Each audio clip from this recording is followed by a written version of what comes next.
오늘은 그 유명한 이삭의 번제 이야기입니다. 원래 19절까지 있죠. 근데 오늘은 12절까지를 본문으로 삼아서 강해를 하겠습니다. 크게 오늘 내용을 세 가지로 나눌 수 있습니다. 먼저 1절과 2절입니다. 이 부분은 하나님의 명령을 기록한 부분입니다. 다음으로 3절부터 8절까지인데요. 이것은 아브라함과 이삭 두 사람이 모리아산까지 동행하는 여정을 그린 부분입니다.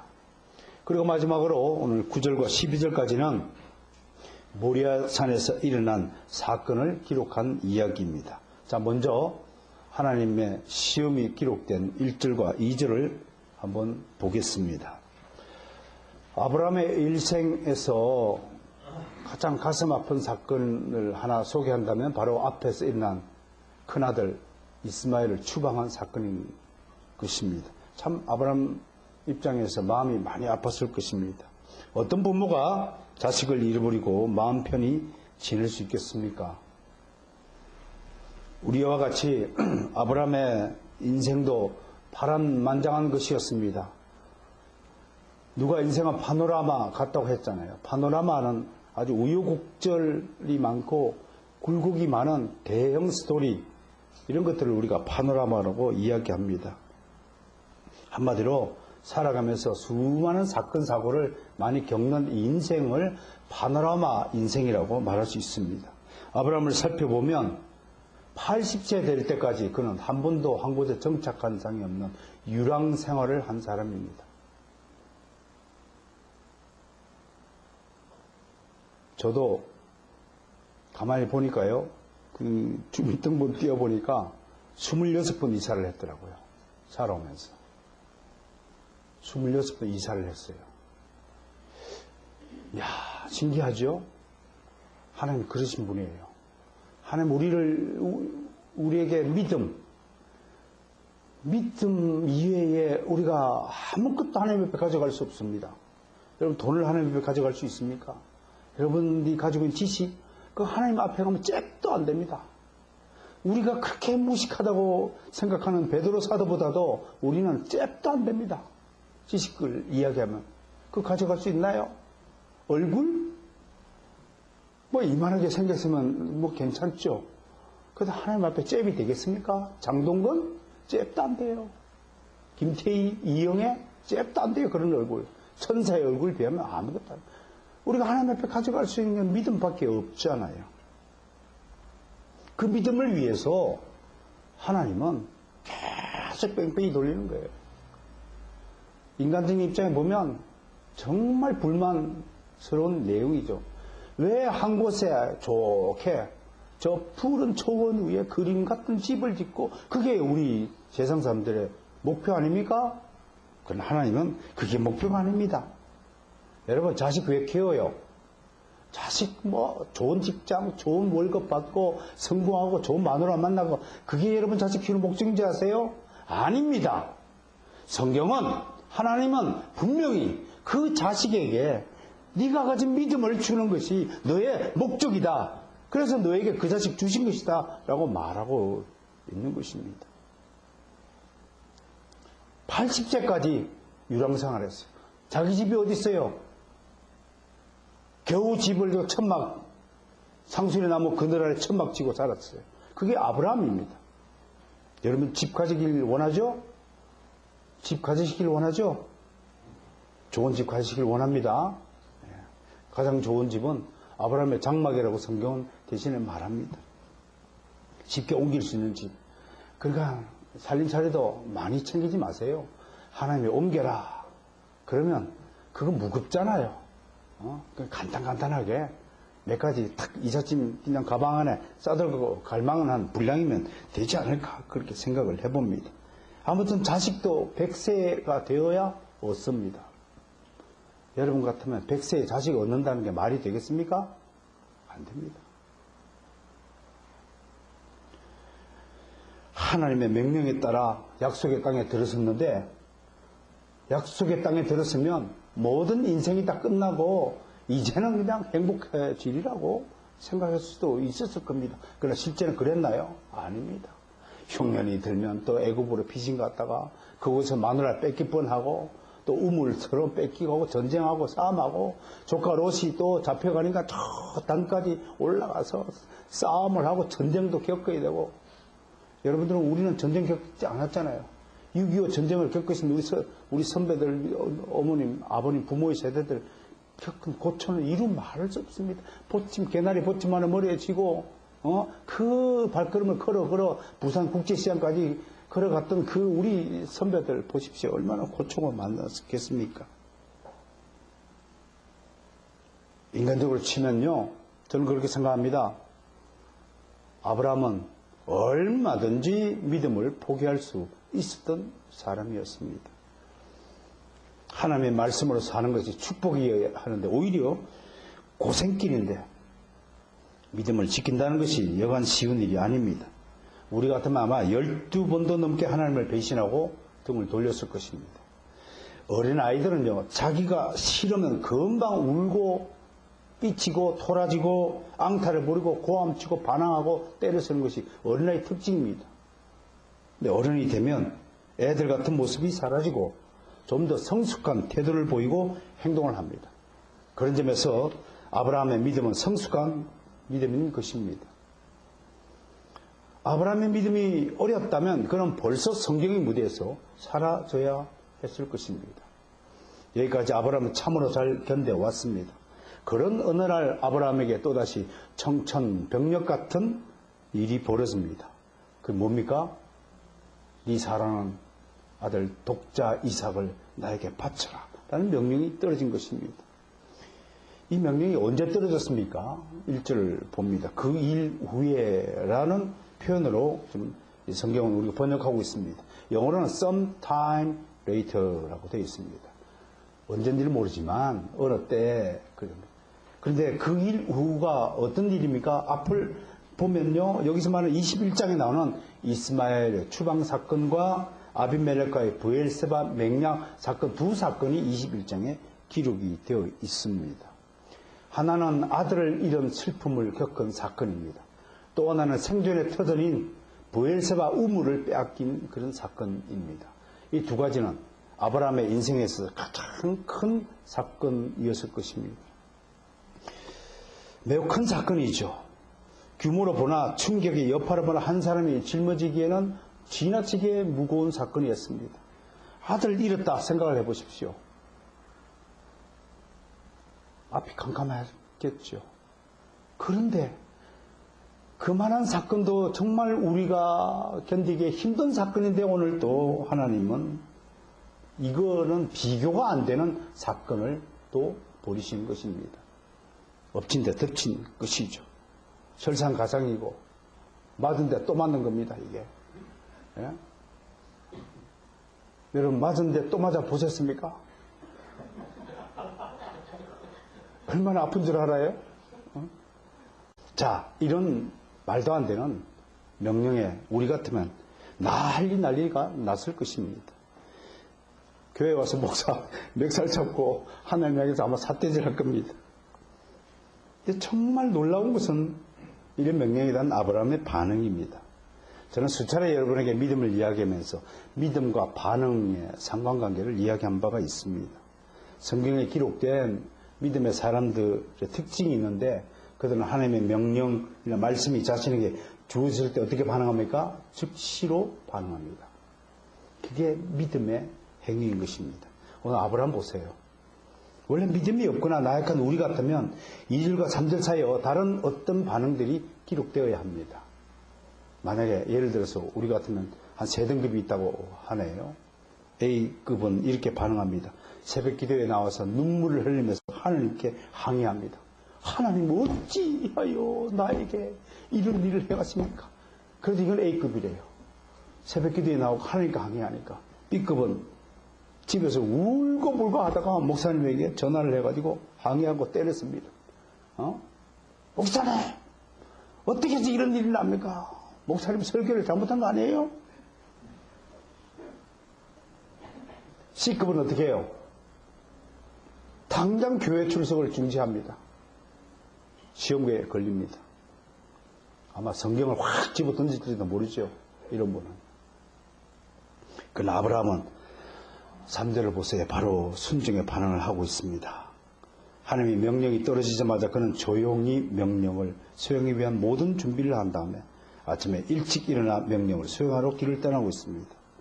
여기서 잠깐 우리는 깊이 생각해 보아야 할 점이 있습니다. 문제가 무엇이냐면 왜 하나님이 또 아브라함에게 가혹한 명령을 내린다는 것입니까? 하는 질문입니다. 그에 대해 오늘 1절에 있는데 오늘 이 사건의 목적을 기록한 것입니다. 그것은 바로 아브라함을 시험하시려고 하는 문제입니다. 여러분 잘 아다시피 일반적으로 시험에는 두 종류가 있어요. 하나는 죄의 유혹이나 하나님에 대한 배교를 포함한 인간적인 테스트를 의미합니다. 예를 들어서 에덴 동산에서 아담과 하와의 유혹과 범죄가 이에 해당합니다. 이 시험은 당하는 자의 외부에 있는 인격체로부터 오는 겁니다. 다른 인격체로부터 오는 것입니다. 이 시험에 걸리면 하나님의 명령에 도전하게 합니다. 금지된 것을 어깁니다. 반항하도록 만듭니다. 이 시험에 걸리면 궁극적으로 진리를 거부하게 만듭니다. 이런 측면에서 하나님은 결코 인간을 이런 방식으로는 시험하시는 분이 아니시라고 이야기하는 것입니다. 여러분 이런 시험에 걸리지 않기 위해서 성경은 세 가지를 이야기합니다. 늘 깨어 기도해야 합니다.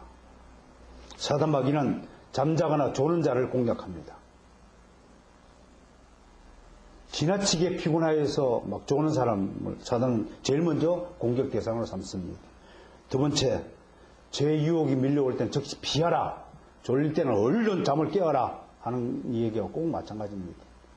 졸립다고 계속 졸아버리면 바로 귀신이 찾아 들어온다는 얘기입니다.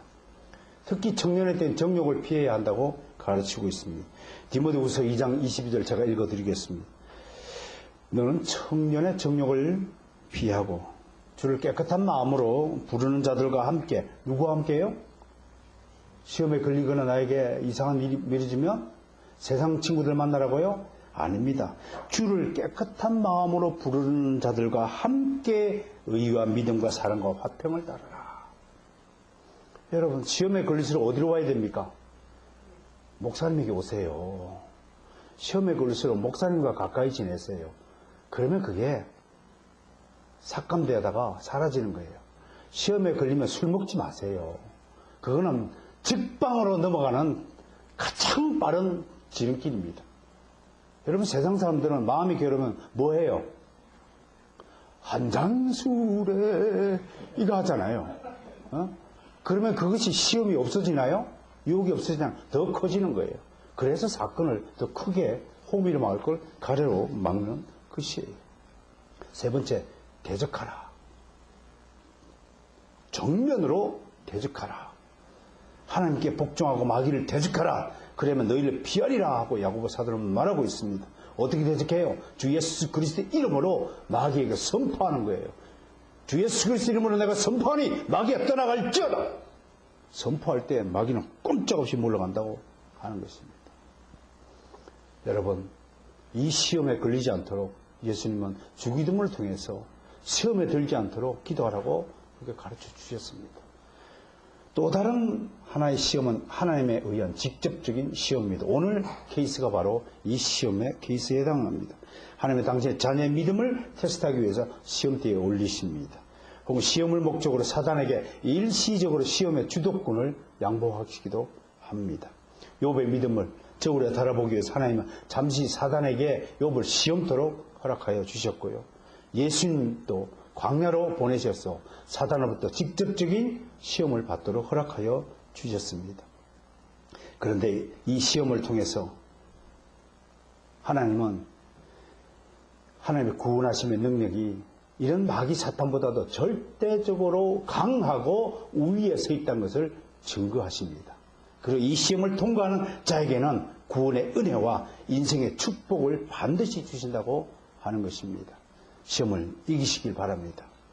오늘 아브라함도 바로 이런 믿음의 시험을 받고 있는 것입니다. 여기서 잠깐 하나님을 맞이하는 아브라함의 태도가 독특합니다. 이 장면을 통해서 우리는 하나님과 아브라함이 매우 친숙해졌다는 것을 느낄 수 있습니다. 그만큼 아브라함이 파노라마 같은 인생을 우여곡절을 겪으면서 저처럼 20몇 번 이상 장막을 옮겨 다니면서 이사를 다니면서 자기도 모르게 믿음이 성숙해졌다고 하는 것입니다. 전에는 하나님이 찾아오실 때마다 아브라함이 긴가민가 했지만 또 어중간한 태도를 보였지만 천상가 하나님인가 분별도 잘 못하고 그런 수준에 있었다면 오늘 하나님과 아브라함의 대화를 보면 매우 자연스럽습니다.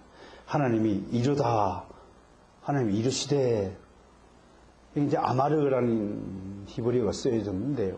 이 아마르는 물론 하나님의 말씀이라는 뜻으로 주로 구약 성경에 기록되고 있습니다. 그런데 다른 한 곳에서는요, 매우 친근한 사이에서 그냥 자연스럽게 대화할 때 이르시되, 아마르 하시되 하고 사용되어진다는 것입니다. 그러니까 1절 마지막을 보세요. 1절 마지막을 보세요. 여러분, 하나님이,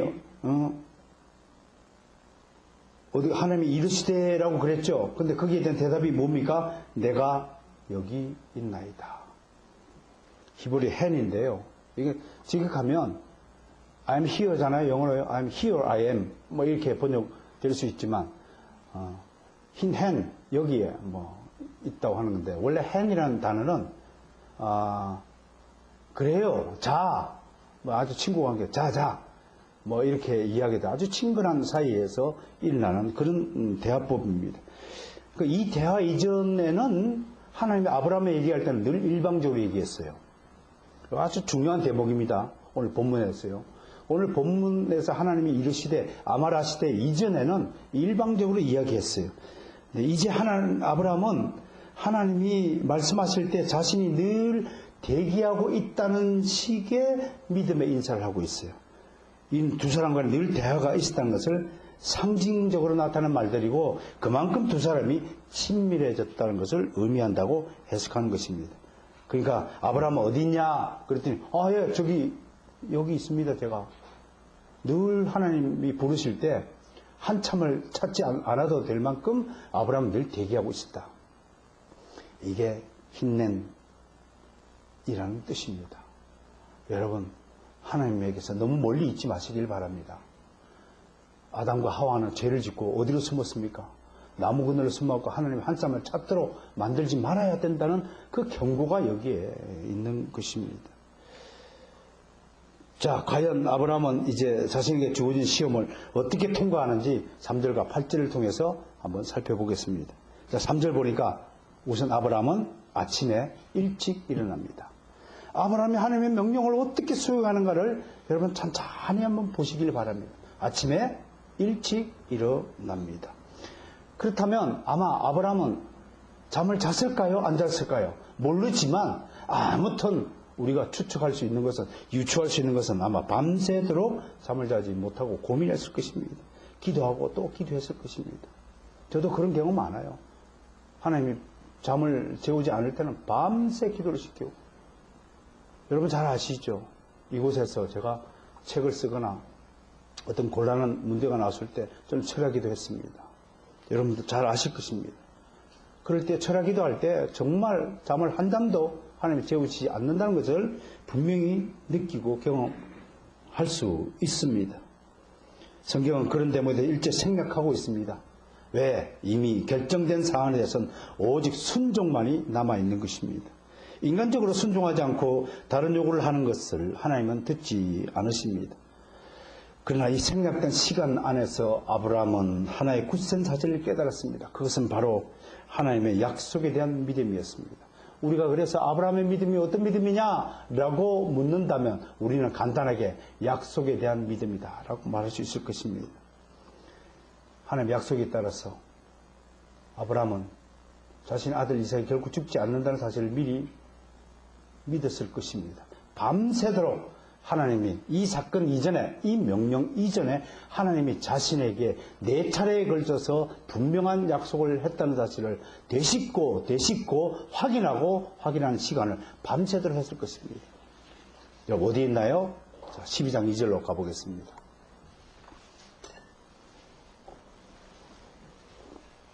12장 2절. 한번 더 봅시다. 시작. 내가 너로 큰 민족을 이루고 내게 복을 주. 내 이름을 창대하게 하리니 너는 복이 될지라. 15장 4절에서 보니까요.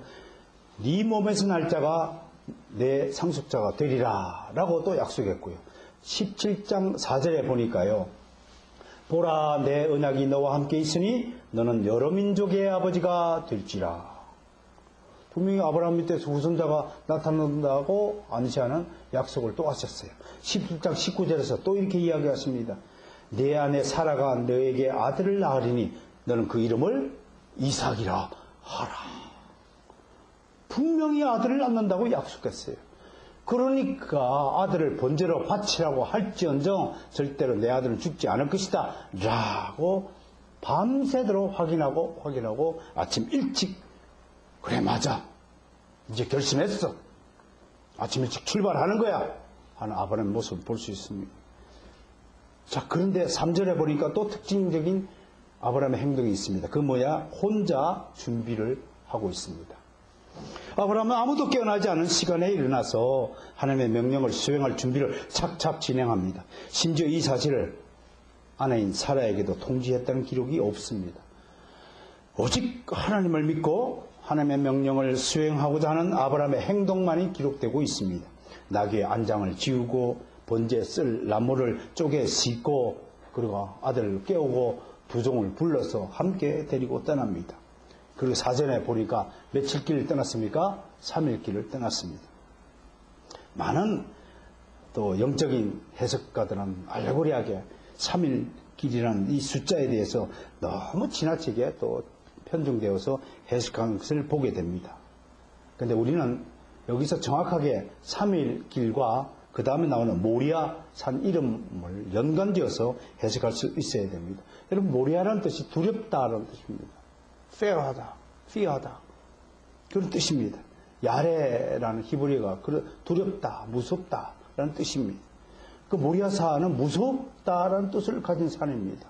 산이 뭐 이렇게 무서워요? 눈앞에 보이는 산이 무서운 게 왜 그러면 이런 이름이 불려졌을까? 이 모리아 산이 나중에 바로 여기서 예루살렘 성전이 솔로몬 성전이 세워지는 곳입니다. 그래서 하나님이 계신 곳이기 때문에 하나님을 경외하다, 하나님을 무서워하다, 하나님을 두려워하다는 뜻의 이름이 정해진 것입니다. 이 성전이 바로 주 예수 그리스도이죠. 아브라함이 3일길 걸어 모리아산에 도착한 것은 곧 성전이신 예수 그리스도를 향해 나아간 것이고 3일길을 걸었다는 것은 제물이 되기 위해서 예수님이 걸으신 그 길을 암시한 것만은 틀림이 없을 것입니다.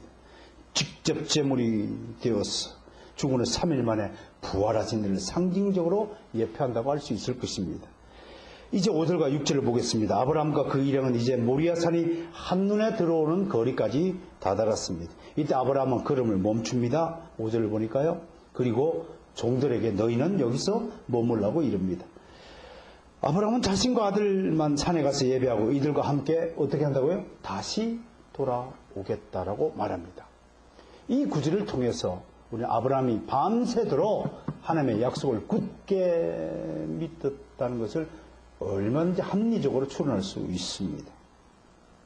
근데 이상한 일은 아직도 갈 길이 먼데 아브라함이요 나귀를 두고 간다는 것입니다. 너무 이상하지 않아요? 나귀 타고 가면 편할 텐데요. 번제용 나무를 싣고 가려면 나귀의 도움이 절실합니다. 그 쪼갠 나무를 굳이 어깨에 지고 갈 필요는 없잖아요.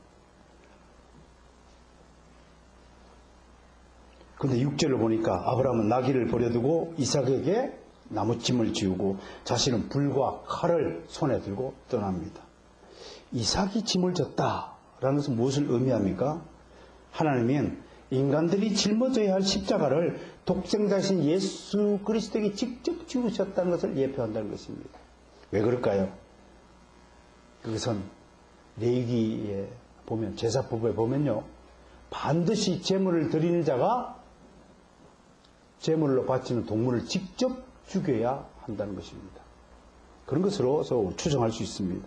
또 이 부분을 통해서 우리는 대강 이삭의 나이가 몇 살인지 추정할 수 있습니다. 나무짐을 질 수 있다 됐다면 이건 어느 정도 성인이 되었다고 하는 것입니다. 알다시피 유대인들은 만 14세부터 우리는 지금 만 13세가 되겠죠. 14세부터 성인으로 봅니다. 이삭의 나이가 적어도 이 정도는 되었다는 것을 의미합니다. 또 한편으로 이삭의 훌륭한 점을 우리 살펴봐야 됩니다. 늙은 아버지를 대신하여서 자기가 나무짐을 대신 지고 있다는 것입니다. 요즘 아이들 이 정도만 돼도 얼마나 좋겠습니까? 조카 롯을 보십시오. 야, 네가 좋은 것을 먼저 택해. 그랬더니 기다렸다는 듯이 요단 동편 들편으로 택하고 가지 않습니까? 요즘 아이들 밥상 차려놓으면 어머님 아버님 먼저 드세요. 아버지 어머니 먼저 드세요. 그러고 먹는 자식들 혹시 있나요? 기다렸다는 듯이 젓가락질 갖고 맛있는 고기부터 먼저 먹잖아요. 아브라함의 한편 이 결정은 많은 점을 시사합니다. 첫째, 아브라함은 이 예배에 이방인 출신의 종들을 제외하고 있습니다. 하나님의 성전에는 하나님의 자녀만이 들어간다는 것을 상징하는 것입니다. 하나님의 거룩한 예배에 약속의 자녀가 아닌 사람은 제외시킨다는 것을 우리가 의미하고 있습니다. 두 번째로 나귀를 버리고 자신과 아들이 직접 짐을 지고 가고 있는데 이것은 아브라함은 구약시대의 모든 제사에서는 제물을 바치는 자가 직접 제물을 주기도록 되어 있다는 것을 상징하도록 되어 있습니다. 세 번째, 나귀를 타지 않고 굳이 이삭과 단둘이 걸어가겠다고 한 아브라함의 결정에는 아들에 대한 지극한 사랑이 내포되어 있는 것으로 보여집니다. 아브라함은 집에서 모리아산으로 가는 여행길에 있었지만 아직까지 아들에게 이 일에 대해 자세하게 설명한 바가 없습니다. 그러니까 아들에게 한 번쯤 이 사건의 배경을 설명하고 동의를 구하는 과정이 있었다고 하는 것입니다. 하나님의 명령을 수행했지만 아들 이삭의 인격을 존중하여서 그 설명하는 과정을 가진다는 것을 우리는 눈여겨보아야 합니다. 이게 단둘이 걸으면서 필요한 대화를 하고 있는 것입니다. 아들을 제물로 바쳐야만 하는 아버지의 슬픈 심정을 꼭 참으면서 아들과 마지막 시간을 보내고 싶었던 것입니다. 이 사건을 통해서 우리는 골고다 언덕 십자가를 지게 하시고 골고다 언덕을 보내가지고 십자가에 못 박혀 죽게 하시는 그 과정을 지켜보시는 성부 아버지 하나님의 그 심정을 우리는 들여다봐야 하는 것입니다. 아브라함의 바로 아버지의 그 심정을 이런 체험을 통해서 알게 하시는 하나님의 놀라운 섭리의 비밀을 우리는 깨달아야 할 것입니다. 7절과 8절에서 이제 드디어 두 사람의 대화 장면이 나옵니다. 종들을 남겨두고 두 사람은 오랜만에 동행합니다. 아마 성경에 기록되어지는 않았지만 많은 대화가 오갔을 것입니다. 단지 성경은 하나님의 구속사에 필요한 부분만 계시하고 기록하였습니다. 드디어 이삭이 궁금했던 것을 아버지에게 질문을 합니다. 궁금증을 참지 못하는 사람은 이미 귀찮을 정도로 묻고 또 물었을 것입니다. 요즘 현대인들은 가장 바람직한 부자지간의 모델을 친구 같은 부자지간으로 생각합니다. 서로 격이 없이 장난도 치고 함께 놀고 지내는 것을 이상적으로 삼습니다. 언뜻 보기엔 매우 그럴듯해 보입니다. 인본주의 관점에서는 가장 이상적인 부자지간의 모델이 될 것입니다. 그러나 성경은 절대로 부자지간을 그런 식으로 묘사하지 않습니다. 이런 사이에는, 이런 관계는 함정이 도사리고 있습니다. 이런 부자지간에는 하나님의 엄중한 부승애가 사라지고 가벼운 육신적 사랑만이 존재하게 됩니다. 이런 아버지 밑에서 영적인 자녀가 성장할 것이라고는 기대하지 말아야 합니다. 단순히 친한 것과요, 아버지에 대한 경외감을 바탕으로 한 친밀함은 완전히 다른 차원입니다. 이런 점에서 우리는 아브라함과 이삭의 부자지간은 결코 가볍지 않고 졸망스럽지도 않고 진정한 사랑과 존중이 어우러진 하나님에 의해 주어진 엄중과 자애가 잘 조화된 관계임을 알 수 있습니다. 특히 우리는 이삭이 아버지에 대해서 절대적 신뢰와 신중한 태도를 가지는 신실한 청년이었음을 우리는 알 수 있습니다. 아버지께 묻고 싶었지만 질문할 타이밍까지 고려하는 아들의 현숙함을 우리는 보아야 합니다. 얼마나 놀라운 아들입니까? 그 아버지의 그 아들 아니겠습니까? 여러분, 콩 심은 데 콩나고 팥 심은 데 팥납니다. 하나님의 가정에서 하나님의 자녀가 자라는 법입니다. 마귀의 집안에 마귀의 자녀가 자라는 법입니다. 때가 이르자 이삭은 아버지에게 입을 열어 묻고 싶었던 걸 묻습니다. 이삭이 보기에 아버지가 산에 가서 제사를 드린다고 하면서 정작 제물은 준비하지 않은 거예요.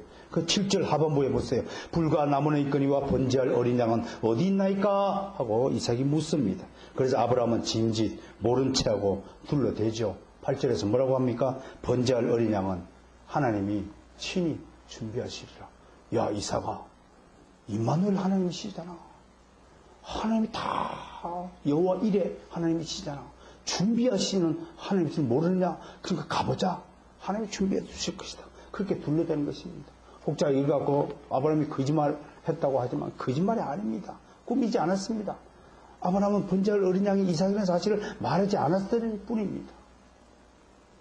이런 건 지혜가 필요한 부분입니다. 자, 이제 9절과 12절 보겠습니다. 이제 드디어 모리아산 도착한 장면입니다. 9절이죠. 9절에서 기록된 대로 하나님이 미리 일러주신 곳입니다. 하나님이 지정해 주신 곳으로 지금 도착을 하였습니다. 두 사람은 브엘세바에서 훗날 예루살렘이 건설되는 모리아산까지 쉼없이 걸어왔습니다. 거리상은 약 80km 해당이 된다고 합니다. 80km 3일길 걸어온 겁니다. 도착하자마자 아브라함은 즉시 제단을 쌓고 나무를 버려놓고 지체 없이 그 다음에 아들을 결박합니다. 여러분, 아마 지구상에서 이런 믿음을 가진 아버지는 존재하지 않을 겁니다. 아브라함 빼고 없습니다. 그리고 제단 위에 올려놓습니다. 아브라함의 이 행동에 우리가 눈여겨봐야 될 게 뭡니까? 조금도 주저함이나 망설임이 없이 하나님의 명령을 즉시로 이행하고 있는 것입니다. 아무것도 모르는 사람의 눈에는 참으로 비정하고 무정한 아버지로 보일 것입니다. 그러나 아브라함은 지금 완전한 믿음의 상태에서 하나님의 명령만을 생각하고 행동할 뿐입니다. 순교하는 사람이 머릿속에 집에 마누라하고 애를 생각하고 저쪽 국민은행 통장에 돈이 얼마 있더라 그 생각을 하면서 순교할 수 있습니까, 여러분? 순교자는 오직 십자가만 바라봅니다. 하나님을 봅니다. 여러분, 뜨거운 풀무불에 들어간 다니엘의 세 친구 사드락과 메삭과 아벳느고가 그 뜨거운 불 속에 들어갈 때 집안에 가면서 숙제를 다 했나 안 했나 그 생각하고 들어갈 아이가 있습니까? 오직 하나님밖에 생각이 안 되는 거죠. 그 주저함이 없는 거죠. 그 상태가 완전한 믿음의 상태라고 하는 것입니다. 그런데요, 더 놀라운 사실은 이삭의 반응입니다. 우리 이런 자식을 키워내야 하는 겁니다. 이게 믿음으로 키운 자식의 전형적인 모델이요 본보기입니다. 어떻게 합니까? 이삭은요 충분히 아버지가 지금 몇 살입니까? 늙을 대로 늙은 100살의 아버지를 충분히 밀쳐내고 아버지 왜 이래요? 미쳤어요? 하고 충분히 반항하고 도망갈 수 있는 나이입니다. 세상의 아들을 죽인 아버지가 어디 있어요? 세상의 자식을 쫓아내는 부모가 어디 있어요? 할 얘기 치면 엄청난 할 얘기가 많이 있습니다. 그런데 여러분, 성경에 이삭이 반항했다는 기록이 있나요?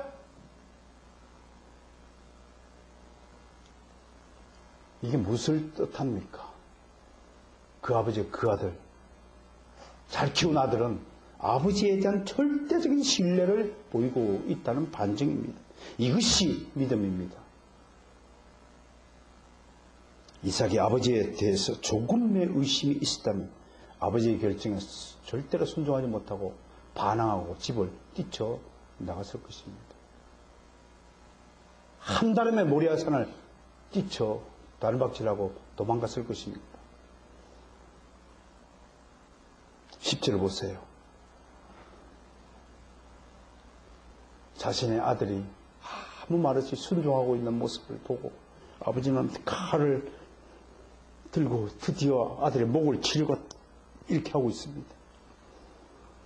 정말 절대절명의 순간입니다. 저는 이 장면에서 과연 아브라함이 눈을 뜨고 칼을 쥐었을까, 눈을 감고 쳤을까 궁금합니다. 반대로 아들 이삭은 눈을 뜨고 있을까, 눈을 감고 있을까. 물론 이런 호기심은 하나님의 구속사에서 필요치 않는 것이기에 성경은 생략하지만 천국 가면 꼭 물어볼 겁니다. 이 순간 이삭님, 이삭 선배, 그때 마음이 어땠습니까? 간증을 좀 해주시죠. 이런 간증이 얼마나 우리를 감동시킬 간증이겠습니까? 그래서 간증은 천국에 가서 들어야 한다고 하는 것입니다. 살아있을 때 하는 간증은 그 가짜 간증이므로 되도록이면 자제하자고 말하는 것입니다, 여러분. 11절, 12절 이 내용을 저는 클라이막스다 그렇게 정리해봤습니다. 하나님은 가끔 클라이막스, 뭐죠? 최고조, 하이레벨, 그걸 클라이막스라죠. 가끔 클라이막스 즐겨 하시는 분 같아요. 숨이 꼴딱 넘어가기 직전까지 응답하지 않는 하나님. 칼을 들어 목을 내리치는 순간까지 지켜보시다가 딱 내리치는 순간에 하나님이 아브라함아, 이삭에게 손을 대지 말라. 이 참 기막힌 하나님이에요. 이게 무엇을 의미합니까? 끝까지 인내하라는 하나님의 뜻이 담겨 있습니다. 왜? 하나님이 지금 인내하시니까 이 죄악된 세상을 지금 참고 견디시고 이 세상을 보존하는 것입니다. 인내하지 않았다면 이 지구는 멸망해야 됩니다. 여러분 주변을 둘러보세요. 하나님의 선을 행하는 자들의 눈에 보입니까? 온통 정욕을 위한 삶, 안목을 위한 삶, 욕심, 탐욕, 고집, 하나님에 대한 대적, 반항, 불순종, 미움, 시기, 질투, 증오, 온갖 갈등, 분쟁, 싸움, 전쟁.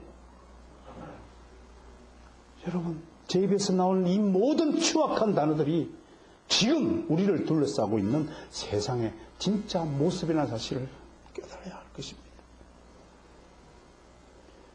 11절에 드디어 하나님이 나타나서 아브라함을 부르십니다. 그리고 이삭에게 손을 대지 말라고 명령하십니다. 그런데 1절에서는 이름을 한 번 부르고 있는데 11절에서는 아브라함아, 아브라함아 연속 2번 부르고 계십니다. 하나님도 급하셨던 모양입니다. 진짜로 아브라함이 목을 치려는 것을 상상하지 못했으니까 아브라함아, 아브라함아 크게 급하시게 부르셨던 것입니다. 하나님의 매우 중요한 부분을 계시하실 때 하나님 늘 이렇게 2번 반복해 부릅니다. 예수님이 정말 중요한 사실을 말씀할 때 내가 진실로 진실로 너에게 이르노니 하신 말처럼 12절 이제 하나님의 최종 판결입니다. 이것은 아브라함에게 주어진 모든 시험에 대한 평가입니다. 가장 가혹하고 가장 어려웠던 시험을 통과한 아브라함에 대한 하나님의 후한 점수가 주어지고 있습니다. 무엇입니까? 12절 하반부 함께 읽고 은혜를 받기를 원합니다. 내가 이제야 네가 하나님을 경외하는 줄을 아노라. 그렇다면 지금까지는 아브라함이 하나님을 경외하지 않았다는 것입니까? 이에 대한 칼빈은 이렇게 해설을 합니다.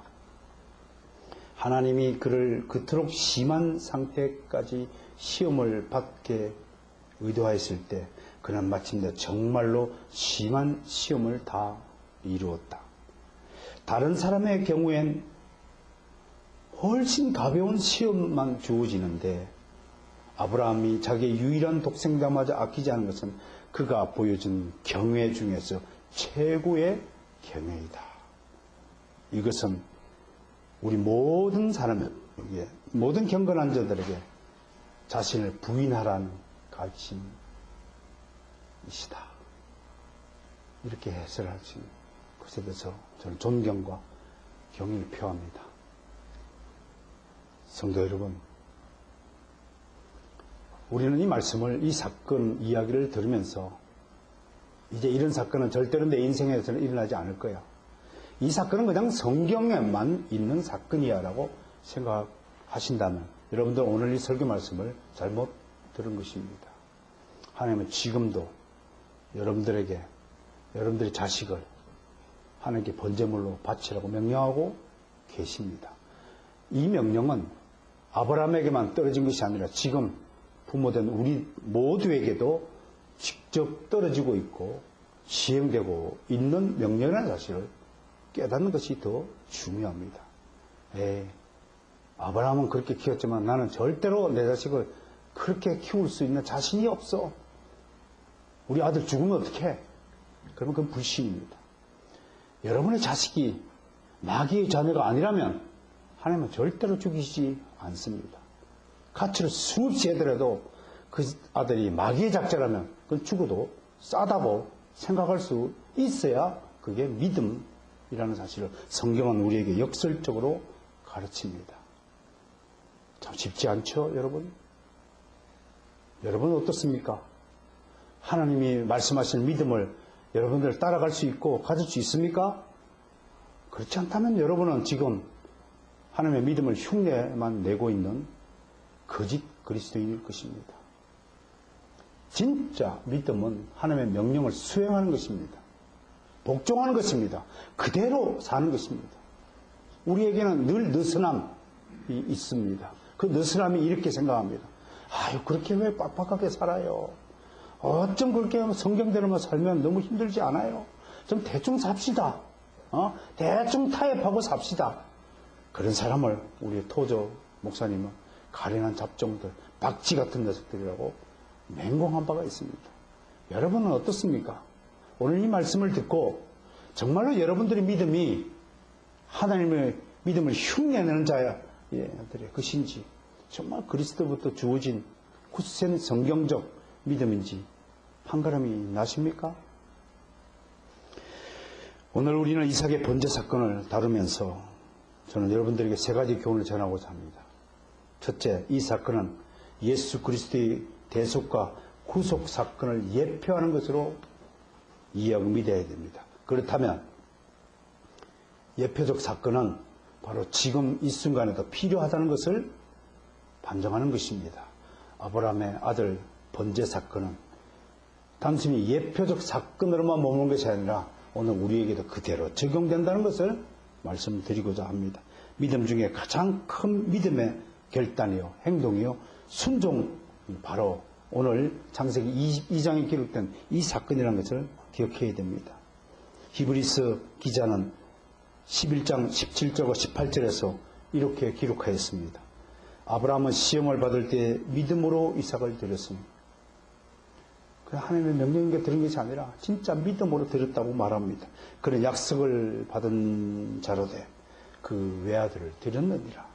그가 하나님이 능히 이삭을 죽은 자 가운데서 다시 살리실 줄로 생각한지라. 비유컨대 그를 죽은 자 가운데서 도로 받은 것이니라. 여러분이 여러분의 자식을 믿음 없이 키운다면 아무런 의미 없습니다. 여러분들이 먼저 내 자식은 틀림없이 하나님 자녀라는 사실을 믿으셔야 됩니다. 그렇다면 여러분들 스스로가 하나님이 주시는 믿음의 방식대로 자식을 키워야 할 의무를 가진다는 사실을 명백히 해야 할 것입니다. 두 번째, 우리는 하나님의 순종의 요구에는 인간적인 고뇌와 상심이 함께 한다는 것을 함께 기억해야 할 것입니다. 제 아무리 하나님의 명령에 순종한다 할지라도 그 순종에는 인간적인 고뇌, 상심, 아픈 마음이 쓰린 가슴이 함께 동참하는 것입니다. 여러분 청년의 때에 연애하다가 실패할 수 있습니다. 저도 그때는 온 세상이 다 무너지는 것처럼 그렇게 느낄 때가 있었습니다. 지금 생각하면 아무것도 아닌 하나님의 구속사, 거대한 구속사 입장에서 보면 그건 바다에 먼지 한 톨 떨어지는 것보다도 더 적은 사건이었는데 당하는 그때는 내가 그것밖에 안 됐기 때문에, 믿음이 그것밖에 안 됐기 때문에 쓰라린 것입니다. 그러나 믿음의 바다 모든 것을 품을 수 있습니다. 여러분들 마음과 가슴을 믿음의 바다로 채우시기를 좀 축원합니다. 함께 마찬가지로 오늘 이삭을 바치란 아브라함의 상심을 생각해 보셔야 됩니다. 그 마음이 오죽했겠습니까? 그러니까 정말 자식 때문에 개월하는 부모를 우리는 함께 위로하고 그들 이해해주는 또 인간적인 배려도 함께 해야 된다는 것을 의미합니다. 일할 때 우리는 다른 형제자매들의 아픔을 외면하지 말아야 됩니다. 울 때 같이 울어줘야 되고 다른 성도의 아픔을 외면하는 것은 하나님의 뜻이 아니라는 것, 가르침을, 교훈을 여러분에게 두 번째로 주고 싶습니다. 마지막으로 그럼에도 불구하고 우리는 이삭과 같은 아들을 키워야 합니다. 이삭과 같은 아들, 따라서 합시다. 이삭과 같은 아들. 만약 여러분들이 이삭과 같은 아들을 키우지 않는다면 하나님은 기뻐하지 않으실 것입니다.